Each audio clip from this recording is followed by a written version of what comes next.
ఏ bubble simple గా చెప్పాలంటే ప్రతి ఇన్వెస్టర్ ఏ అని నేమ్ ఉన్న ప్రతి చోట ఇన్వెస్ట్ చేస్తున్నారు. But 95% result zero.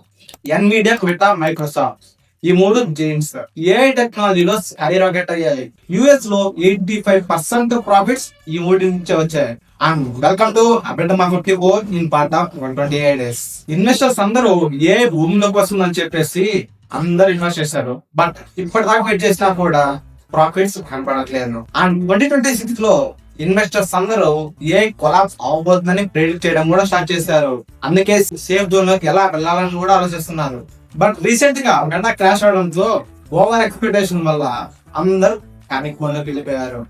ఏ బొమ్మ బస్ట్ అవుతుందా అని. 1960s లో కూడా .com సేమ్ ఇలానే అందరూ .com ఉన్న ప్రతి కంపెనీలోకి వెళ్ళి ఇన్వెస్ట్ చేయడం స్టార్ట్ చేశారు. బట్ రిజర్వ్ క్రాష్ అయింది. కట్ చేస్తే 2020s లో ఇంటర్నెట్ తో చేయని పనే లేదు. ఇప్పుడు ఏఐలో కూడా అలాంటి జరుగుతుందా? మీరేమనుకుంటున్నారు? ఏఐ నెక్స్ట్ ఫ్యూచరా లేకపోతే బిగ్ క్రాష్? కమెంట్ మీ ఒపీనియన్ కామెంట్ చేయండి. అండ్ నెక్స్ట్ వీడియో కావాలంటే సబ్స్క్రైబ్ చేయవచ్చు. ఓకే.